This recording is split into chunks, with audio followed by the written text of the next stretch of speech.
What's going on, Washington fans? We are back with another live stream. I'm going to have a guest on in a few minutes. I'll wait for him to join, and then I'll put him on the screen. We're going to start soon, but I just got to wait for him to pull up. So I'm going to be basically interviewing Juan Gotti today. We're going to preview training camp. It's going to be a real good time. So we're waiting for Juan to join right now. But so this is going to be a good one. This is going to be a fun one. Obviously, training camp starts Wednesday in Ortho, Virginia Training Center in Virginia, or not Virginia, sorry, where the practice field is. So this is going to be a good training camp year. We just got to get the Terry contract underway. And by the way, me and Juan will talk about the Terry contract later in the episode. But once we get, kind of the camp battles and everything we talk about, that's going to be the episode, and we'll talk about the Terry contract. And so we're waiting for him to join right now. I'm sure he'll be there in a few minutes. So I cannot wait for training camp. This is the first time I've gone into a season with this team actually having a chance. Like, I believe we can win the Super Bowl this year, to be honest with you. So it's going to be awesome. Going to be fun. We'll see what we got this year. We'll see if we can get this Terry contract situated, and if we can, it's going to be good. I have a series of questions that I'm going to ask Juan because I'm interested in what his response will be. I will see. I'm going to ask him about the Terry contract. I'm going to ask him about some camp battles. I'm going to ask him about a player that he's watching this offseason. So we're going to ask him about a lot. What's good, Command the Field, member of the channel? Thank you for being a member of the channel. Really, really appreciate you for being here. We're going to get Juan Gotti on soon. I know you probably know who that is. We're going to have him on in a second. He's trying to set up. So really appreciate you, Command the Field. I know you always show support to me. You always do every live stream. You show up and send super chats. So I really appreciate you for being here. All right, man. We'll see. We'll see how training camp goes this year. We'll see. I can't wait to preview this tonight. This is obviously Adam Peters has a press conference tomorrow, by the way. Adam Peters and Dan Quinn, they have a press conference tomorrow at 10:30 a.m. So we're going to hear from them. And I will probably maybe react to that live. I don't know if I'll react to that live. Tomorrow, I might make a video about that. I don't know. One of the two, I would definitely. So 10:30 a.m., keep your eye out for an AP and DQ interview heading into training camp as the veterans report tomorrow. So that's going to be fun, as always. So veterans reporting. Everybody's going to be back in the building. I kind of expected Terry McLaurin extension to get done tomorrow, but I don't know. The two sides don't seem like they're close enough. So we'll see what ends up happening there.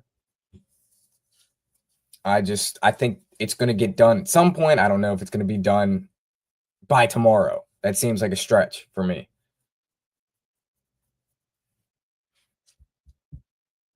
All right, so he's taking a little bit to pull up. So, let's see. Yeah, I got a lot of questions lined up. I got a lot of camp battles I want to talk about. I got a lot of things I want to talk about. So we are going to talk about that with Juan in a second.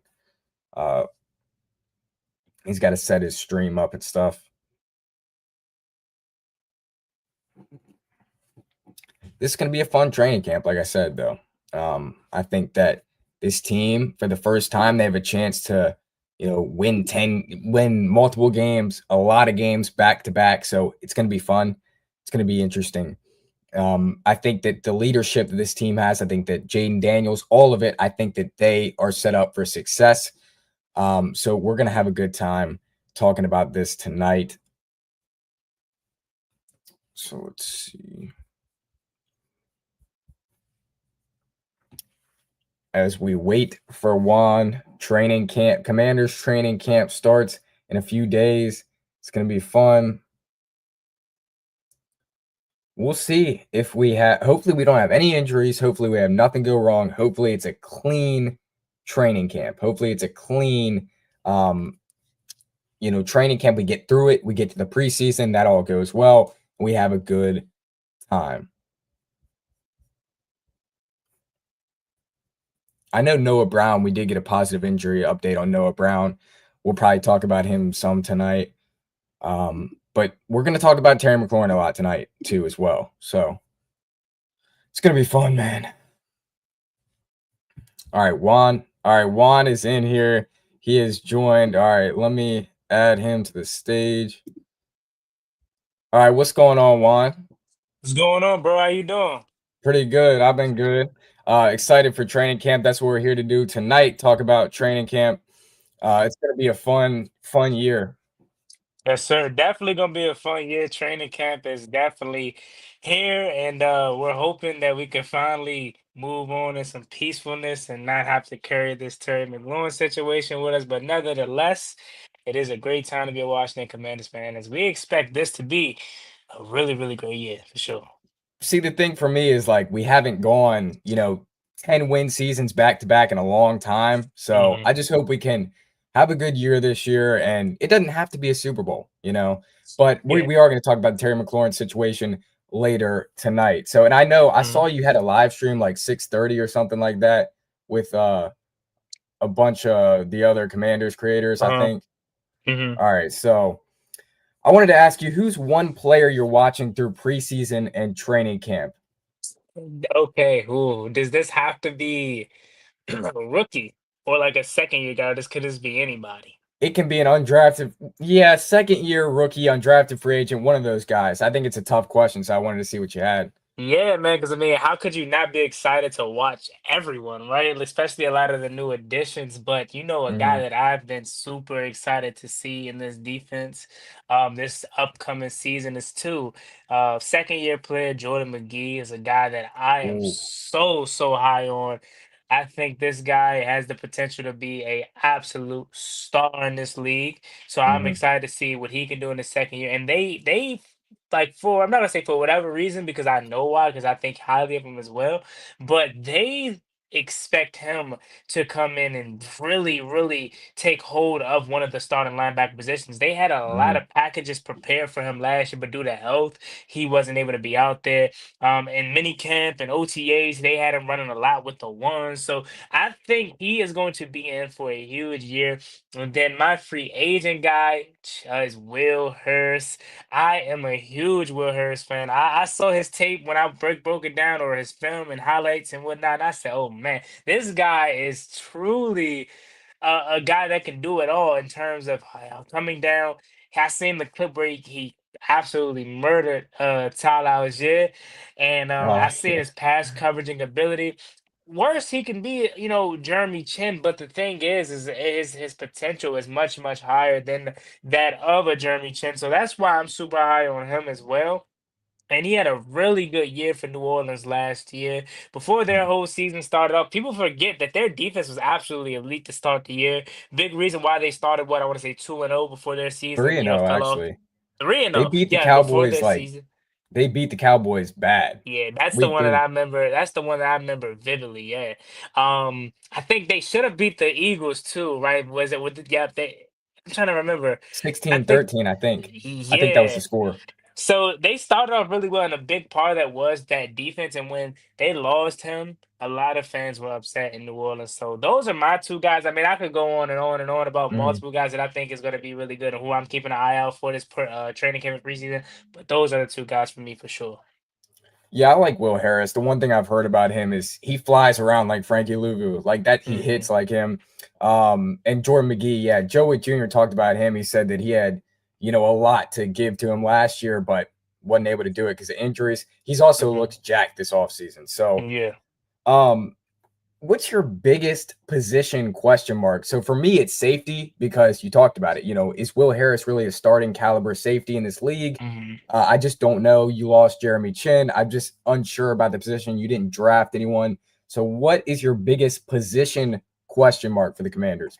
Yeah, that's a great actual question, and that's a great position choice by you as well. Because when you look at the safety room, as you mentioned, Quan Martin's a guy that they think highly of. but he's yet to take that next leap. So hopefully this season is the year that he takes that next leap because Joe Wood Jr. thinks highly of him and says he regards to Quan Martin as one of the best safeties in this game. So that being said, I'm expecting a huge year out of him, and he has to take that next step forward. And then Will Harris and Tyler Owens and Jeremy Reeves and all the guys that help the position group as a whole definitely isn't really, that the best on paper. So I wouldn't be, too shabby to necessarily agree with you on that. But for the sake of the argument and try to just be a little bit different, if we just go by the position groups, quarterback's fine. Running back is probably the offensive side of the version of the safety room where it's like there are guys that are there, but they're not truly like star-studded to take it to the next level. So that's actually where I probably will go for me. It's running back. I think Brian Robinson has an opportunity to enter camp as the starter, and they're going to give him every opportunity he can earn and can have to, in fact, be a guy that can take over the reins and hopefully cross 1,000 yards for the first time in his career this upcoming season. So he has the opportunity to start there, but he that doesn't necessarily mean that he's going to finish as the starter. As a lot of people like myself are very high on Ja'Cory Krosky Mert, Hmm. and also a guy like Chris Rodriguez is a guy that draws up a lot of comparisons. A lot of people think Chris Rodriguez is better than Brian Robinson. So for me, the running back position is filled with a lot of mid. But hopefully, B Rob, Austin Eckler, and Ja'Cory Krosky Merck and those guys can, sustain it because last year was very pitiful outside of Jaden Daniels. No one else was really contributing in the run game. But a lot of that does have to do with with the offensive line. So hopefully, with the upgrades of the offensive line, that can create seams and holes for these guys to be able to get through. But for me, I'll say running back is a big concern for me right now. So one of the things that I noticed is like I feel like Brian Robinson Jr. is like a top 12 running back the first 5 weeks of the season every year. He does really well. Yeah. So I want to know your thoughts on that. Like, do you think he's up there? Do you think he's top 10? Or do you think he's lower than that? I don't know. Yeah, I think Brian Robinson is probably the lower end of the middle of the pack at this point. I think he's a quality back. I think he deserves to be in the NFL at worst to be a second option, but he for sure is not no bum. He deserves to play at this league, and he's shown time and time again that he can play at this league, and you alluded to it. That's the thing with Brian Robinson is he starts off the season very, very well. I go back to that Ravens game last year. I think the biggest reason why we lost that game is because we did not have Brian Robinson that game. I felt Mhm. like he was the only person at that time that really set a physical edge and actually, was being physical. And the Ravens is all about physicality. So missing Brian Robinson that game was a big reason why I felt like we lost. So I do agree with you. Early parts of B Rob is daggone good, but it's like once he gets banged up and stuff like that and wear and tear, that's when he starts to slow down. So hopefully, if he can stay healthy, I can see him easily climb into the middle of the pack, maybe a little bit higher as well. But right now, I'll say he's probably like around the middle range of running backs. Not trash, but not Saquon Barkley, Jameer Gibbs, and those guys. All right. So as you know, the Commanders made a big move. They signed Von Miller. What's your thoughts on that? And what's your thoughts on the edge rusher room heading into training camp? Who are you looking at? And maybe your starters. What's that Mhm. projection for you? Yeah, great question. So, I mean, prior to the Von Miller signing, had we done this live stream, I probably would have picked edge rusher to be the position group. That was my biggest Hmm. worry. But the Von Miller signing kind of eases that at least for this upcoming season. I mean, the Von Miller signing happened out of thin air. If we're being honest with you. I mean, I'm live over here on the channel with the Burgundy Breakdown, and we had a whole show planned out, and we kind of Hmm. just got sidetracked, and it just took over the show because it just came out of nowhere because I thought, for me personally, the Washington Commanders were done making moves. I've always felt like they should have upgraded the pass rushing game, but I felt like since it was late middle to late parts of July and training camp was near, that they probably wasn't going to do anything. But 9 o'clock, 10 o'clock, they hit us with the Von Miller signing, and I was like, "Oh man, this is very, very good." And it's not me trying to, jazz up the signing or jazz up the team. It's a quality edge rusher that, at the age that he is at, is better than half of what we already have. I would much rather take a 36-year-old Von Miller over Jacob Martin, over my guy, what's his name? Cleveland Furl and my Dorrance Oh, Dorrance Armstrong, those Armstrong. guys. Yes, I would much rather have a 36-year-old Von Miller Yeah. over those guys because prior to him coming here, that's who we were going to have to, rely on Dietrich Wise and Javon Kinlaw playing a little bit of the interior and on the outside as well. And Frankie Luke, who I thought was going to take a huge, massive leap as far as being an edge rusher, rushing the passer because he's working a lot with Ryan Kerrigan, and he had 8.5 sacks last season. So this signing gives us an opportunity to have a true pass rusher in the building, and that can get you Mhm. can get you sacks on third downs or key passing downs. He's going to be a situational pass rusher. Now, I do want to put guys and girls into the proper perspective. We're not expecting Von Miller to be Denver Von Miller, right? We're not expecting Yep. Von Miller to be a guy that came to LA and helped them win a Super Bowl. Oh, no. But we're expecting this guy to, at worst, be a teacher of the game. Can you teach Javante Jean Baptiste the ropes, who's a young fella that we seem to like? You know what I mean? Can you teach the rest of this room how to prepare and what they can do to work and be better? At worst, if they can learn something from him off the field, his on-field production at the age of 36 is simply an addition. And I think him being healthy and how we take care of our veterans, I think he's going to be able to stay healthy for 17 weeks plus the postseason. And I think he's the perfect guy that you need at this point. Because, I mean, I get it. He's 36, 37, but you find a 36-year-old Von Miller in July. Come on now. This can end up being the Noah Brown-esque signing for the Washington Commanders this upcoming year. So the one thing that I was thinking about this is Von Miller's probably going to be available like later in training camp. Why don't you give some younger guys like Javante Jean Baptiste or like Jacob Martin like a chance to maybe show out in training camp? But I just don't know. I do like the signing. I think they needed somebody else, and you only paid him $6 million, so I like it. I think that Von Miller can be. He had the fastest pass rush get off last year, so Hmm. he's still fast. He's going to be a good player. All right, so let's talk about undrafted free agents a little bit, and then we'll talk about Terry. Then we'll get out of here. I know you got to go soon. So is there any undrafted free agent you're watching? I know there's a few that I like. Is there any of them? I'm sure you're going to say the one I think, but let's see. Yeah, I'm already sure, and I'm sorry to say it, but I'm already sure that it's probably Ja'Cory Brooks is who you Yep. were gonna say, Yep. right? That's everyone's favorite, and I don't want to be the negative Nancy or whatever because I do think Ja'Cory Brooks is solid and he has opportunity to compete in the preseason. But it seems like every time the fans collectively agree on a free agent that we all love, undrafted free agent we all love, they never make the roster. Like you go back to what was it, Rosemary Jack Saint last year, or the year before Oh that. yeah. No, he didn't make the roster. Mitchell Tinsley didn't end up making the roster. So Hmm. it's like we always fall in Robert Davis back in 2019. Like we fall in love with these preseason receivers and preseason players for that matter, and they tend to end up not making the active roster. So for me, Timothy McKay would have been one who we paid a lot of money to. Central Cypress is cool as well. I would say Carlin Vigors, though. Carlin Vigors is a guy that's very interesting because what can he do for this defense in the secondary?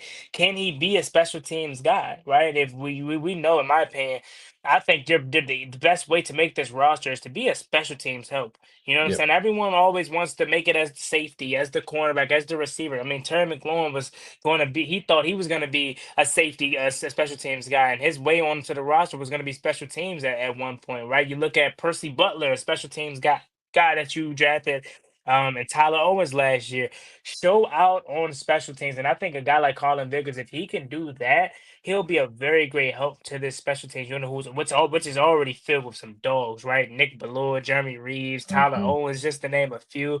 And if Percy Butler, and if you could add your name into that unit, I'm telling you all, work your way up from special teams on, then that means that puts your name out there. So I'm gonna go ahead and say Colin Biggers, not necessarily for his cornerback or safety, background or secondary background for that matter, but just more so for his ability to be able to potentially make the special teams unit into a better one. I liked Robert McDaniel too, but Hmm. Ja'Cory Brooks is nice. I don't think any of them are making the roster, but we'll see how that plays out this training camp, and they're gonna have to show out. Also Gabe Taylor. People ask me about Gabe Taylor every day. Like Yeah. he's just they're I think they're done with him. But so what second year player will ascend or needs to ascend quick to have, or like in a few years he could be off? Because obviously they're not going to Mhm, cut anyone, that mhm. they drafted real high, like guys like Johnny Newton, Luke McCaffrey, Ben Sinnott, who needs to ascend quick or else they could be gone quick. Yeah, hell of a question too, man. You've been killing it. I'm gonna say Ben Simmons. I think a lot of people believe I'm hard on Ben Simmons because I'm not that hard on Luke McCaffrey. But the thing is, it's personal with me because I've been clamoring, beating the table for a tight end. Carter, I want a tight end bad. We have not had one since Jordan Reed. I I agree. need a tight end, a starting tight end. So going back to Cole Turner, I'm thinking Cole Turner's gonna be the next thing out of Nevada. I'm like, let's go. I have high expectations for him. Flamed out. I'm thinking Ben Simmons was gonna come in and be, an excellent help, to the tight end room. But then they said, oh, he's gonna be an H back because he's more of a Kyle Juszczyk. So I'm like, okay, cool. But this is not for me to say I'm hard on him. This is just my expectation from him because I see the potential that he truly has to be special is high up there. So that's why I'm expecting a lot out of him. I need to see way more than production that I've seen out of last year. I mean, outside of what I want to say the catch that he made in the NFC Championship game on the fake punt and the touchdown as well. He really didn't have much to really show for. So I'm expecting a lot out of him this upcoming year. I need to see something to give me some type of confidence moving forward that we made the right pick. At worst, beat Kyle's use check, but at best, Mhm. be some type of help to the tight end room, please. All right, so this one's gonna be the hardest question. So one last question, then we'll get to the Terry McLaurin situation, then we'll get out of here. Um, what is your definition of success for the Commanders this year? Because this is a hard schedule. I don't know if I Hmm. necessarily expect them to repeat what they did last year. What is your definition of success for the team this year? Great question, and I've been feeling to talk about this specific topic because you go to the NFC Championship last year, so it's easy for someone to say Super Bowl. You have to win the Mhm, Super Bowl. You at least have to make it to the Super Bowl. And of course, is that the main goal? Yes, for sure, right? Like, of course, we want to go to Super Bowl, and we probably wouldn't necessarily be happy if we lose in the playoffs and whatnot. But let's talk about the defining success part, right? We made it as a wild card last year. We made it to the NFC Championship for the first time in God knows how long. We won a playoff game for the first time in God knows how long, right? Since what, '05. So for me, the definition of success, if obviously Super Bowl would be great, but if it's not Super Bowl, next thing for me would be win the division, host a playoff game. That's something that we have not done in a very, very long time.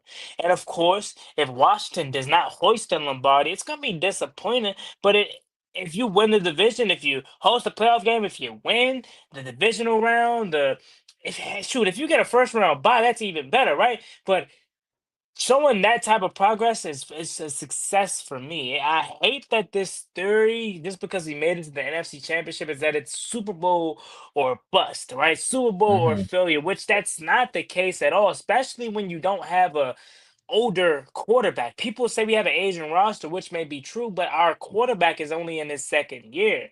So as long as you got a quarterback of the Jaden Daniels caliber, your Super Bowl window is forever going to be open as long as I he's agree. playing at the high level. So it's not Super Bowl or bust. It's making the slow, steady progress throughout these upcoming years, which is going to eventually lead you to the Super Bowl in 3 to 4 years. And so happen if he went every year we're a Super Bowl contender. We're a Super Bowl contender this year.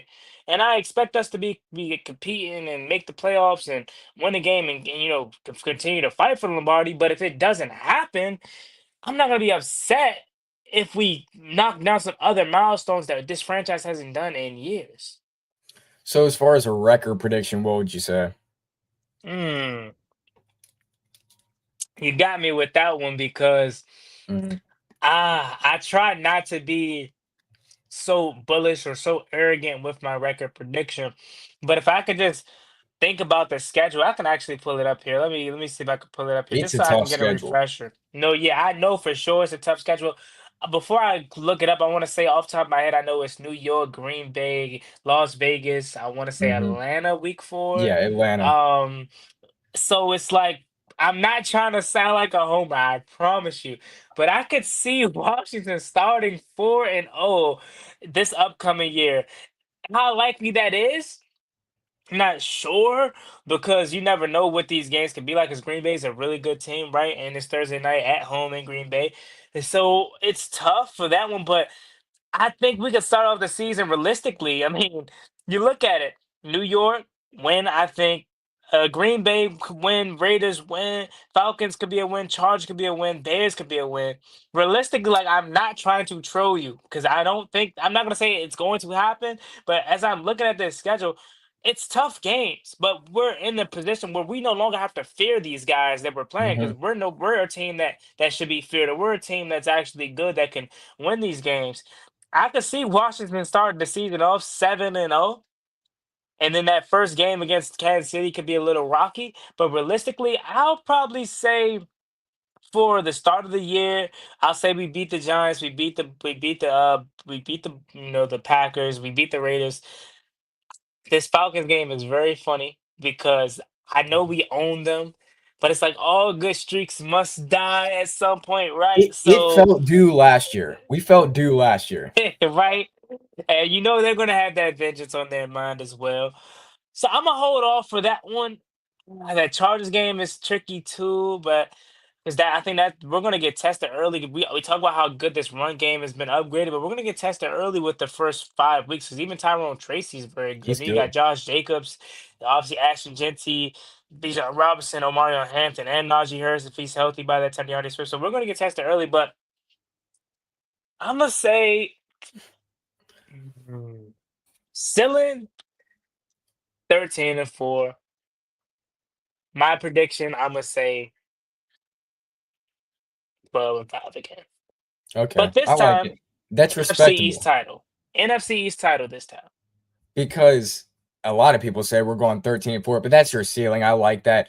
The one game that I think that you might have missed, though, I mean, you talked about it, but the Packers game is going to be harder than you think. It's a short week. It's Thursday night football, and it's at Lambeau Field. Might already be a Hmm. little bit cold there. I just don't know. It might be a little bit harder than you expect, but Hmm. we'll see. I think we can definitely get the dub. I think we're the better team, but again, Lambeau, short week. Giants beat up on you week one.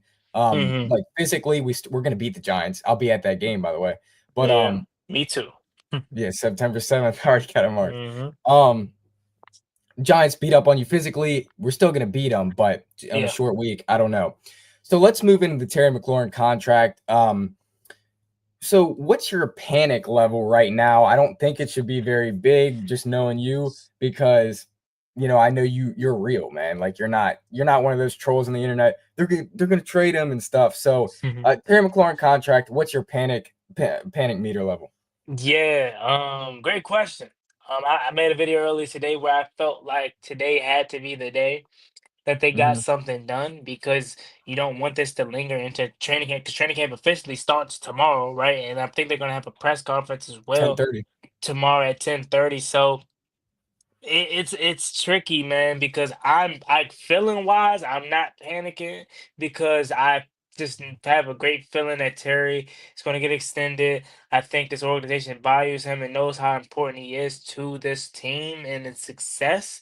So I'm not panicking there, but I would love for this thing to just get done so we don't Yeah. have to worry about this question being lingering over the off season and training camp. We need to prepare for the preseason, prepare for the season. We need to put this behind us because I guarantee you tomorrow. Because I mean, what is it? 5:30 now. I don't want to be no Debbie Downer because the NFL is 24/7, right? But so it can happen at any point. But I felt like it would happen. It would have happened right now, right? Like at some point today, I feel like it would have been happened. It's about to be 6 o'clock again. It may happen, but likelihood of it is that it probably won't. And tomorrow Mhm. they'll be asked a million times about Oh Terry yeah. McLaurin, and that's going to get tiring because nobody wants to hear that. Like when the players start rolling in and start having their press conference, you want to ask Jaden Daniels how does he feel about year two? How is he progressing in year two of Cliff? You want to ask Debo Samuel, Debo, how does it feel to be here? You're down to 8% body fat. You want to ask Joe Mhm. Witt Jr. and Cliff Kingsbury questions pertaining to other things, but no, you have to talk about Terry McLaurin. And I'm sure even with Joe Witt Jr. being a defensive coach, they're gonna find a way to drag that into his presser. They're gonna be like, well, Joe, well, even though this is the different side of the ball, how are you feeling about the Terry situation, and how do you think that can impact the team? And like, they're just gonna find ways to continue to drag them on. That's the biggest fear that I have at this moment. But I still, regardless of what came out today, saying that he'll do anything, you know what I'm saying, to get the long-term extension, and that includes asking for a trade, which we already knew at that point. Like, this is nothing surprising.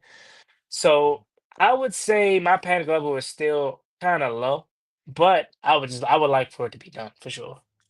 So if you could give me a number out of 5, so I'll say for me, right now it's like a 2 out of 5. It's hit national media. He's held out already a little bit.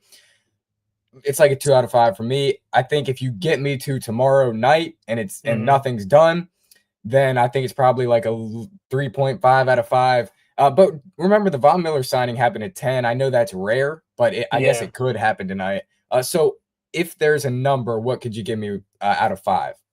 5 being the absolute worst, 0, you're not worried one bit. It's funny because I'll say 2.5 because it's like Yeah. I'm feeling comfortable, but it's like I'm only feeling that way because of how I think I know this front office and how I think they're gonna move. But it's like, what if they pull a okey doke on us, man? Like, what if they trade Terry? What if they don't? Like, what if he holds out, right? Like, just does the most outlandish thing that we don't think is going to happen. It will absolutely crush me because I hmm don't think that's going to happen. I'm that confident in it. But that said, we don't know what's going to happen. We have to wait and see. But if I had to just put a number on it, it'll probably be like a 2.5. Um, so I want to ask you about the press conference that happened. I think it was last Tuesday. What do you think about that? Because I didn't like it. I thought they valued Terry more. I mean, I'm trying my best. I begged for a GM for 30 years. Well, I haven't even been alive 30 years, but Same. like for the longest time, um and we finally have a GM, and now we have to deal with this and stuff. So I just feel like the press conference Tuesday wasn't the best for me. But how do you feel about that? How'd you think it went? Because Terry said a lot of things. Yeah, it's funny. Because when I first heard it, man, I said, "Great, great, great PR stunt, Terry. Like, great work." Because, like, I'm like, this is what they do. Mind you, again, I've been cool, calm, collected throughout this whole process. So I know this was going to come at some point because this is what they do to try to get the team to budge, right? Make a public appearance, talk about how disgruntled you are and how upset you are. So I'm like, great work, Terry. Great PR stunt. But then the more he kept talking, and the more stuff came out, it's like, man, oh, maybe this is real, hmm right? You hear about the potential offerings that they're giving us, like, hold on, maybe it is real, you know? So it definitely isn't something that you would have loved to hear. You would have loved for him to come out and say things were headed in the right direction. But that's just not the reality of the situation. So it definitely was a little tough to hear. But again, that big part of me still feels like it's going to get done. That's why I'm just not panicking about it at all, regardless, even though it wasn't the most positive thing that came out on Tuesday. For me, I mean, he's my favorite, commander slash Redskin all the time because I haven't watched many greats because his team has sucked for the most Same part. here, But bro. um, so let me hold up. See. Okay, how much annually do you think Terry should be paid? So like 33 million, 32 million. For me, I think it's got to be 33 million. And we heard Saturday that they weren't even offering him like 30 million even. We heard, and that's less than Brandon Ayuk.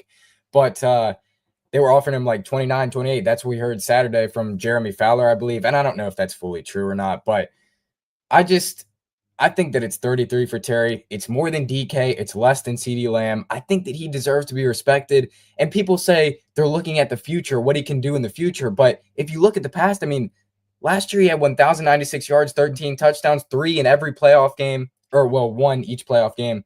So I just think that he still provides a lot of value. When is he going to slow down, especially with Jaden Daniels? So I just feel like give him the money, and it should definitely be over 30 million. So how much do you think annually he should be paid?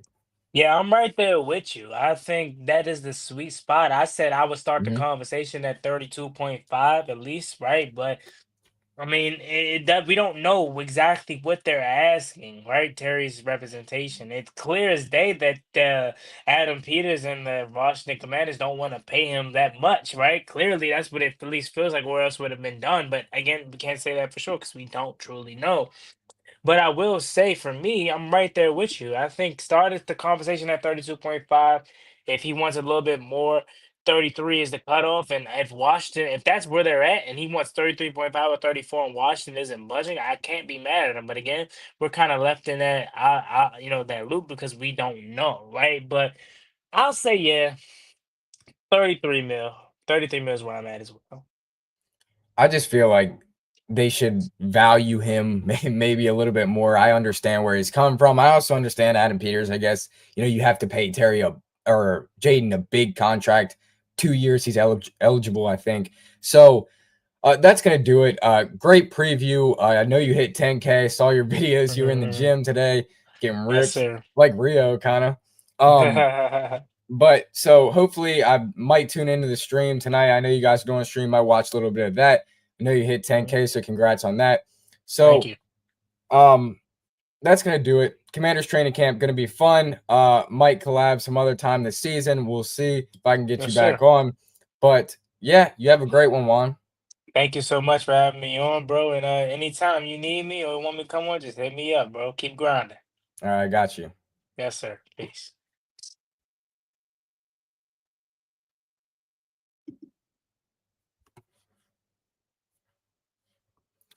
All right, man.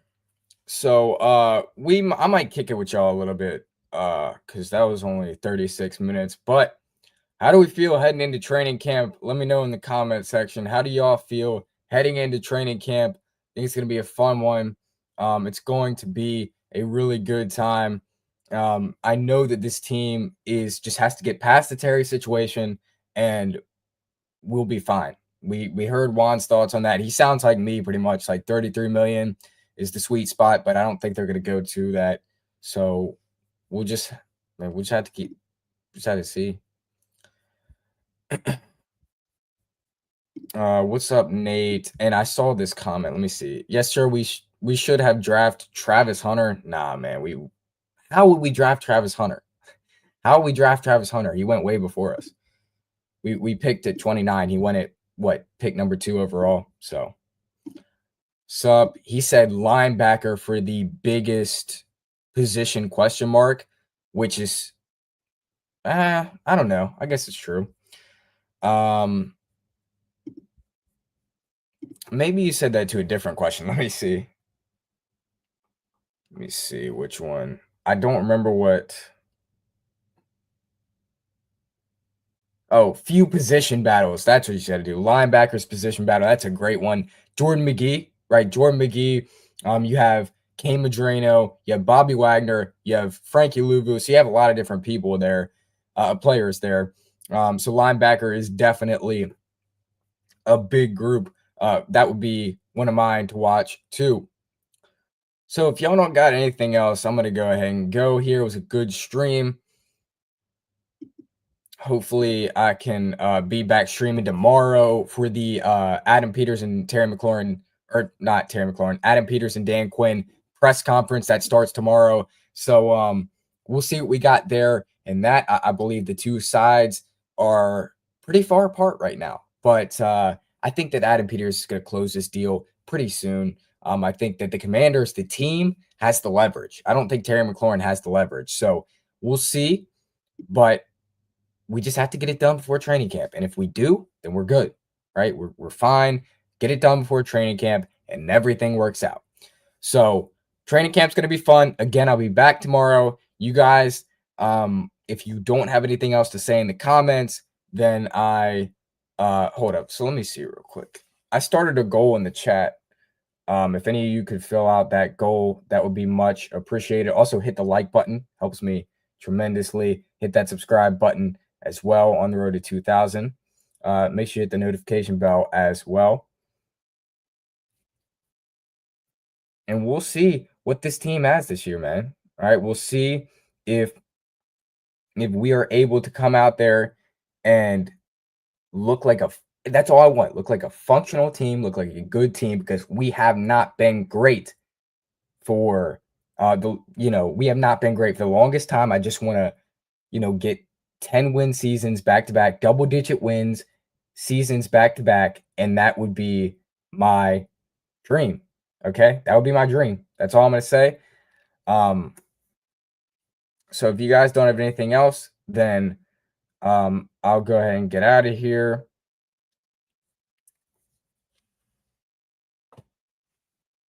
All right, man. Training camp on the way, on the horizon tomorrow.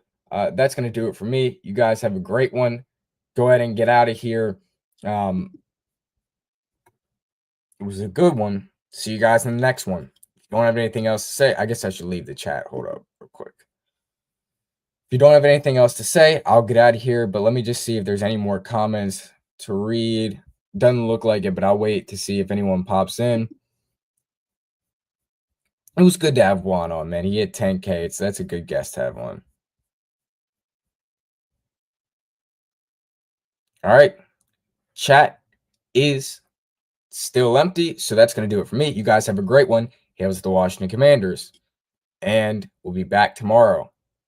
We will literally be back tomorrow because training camp starts. It's going to do it for me. You guys have a great one. Get out of here. And peace.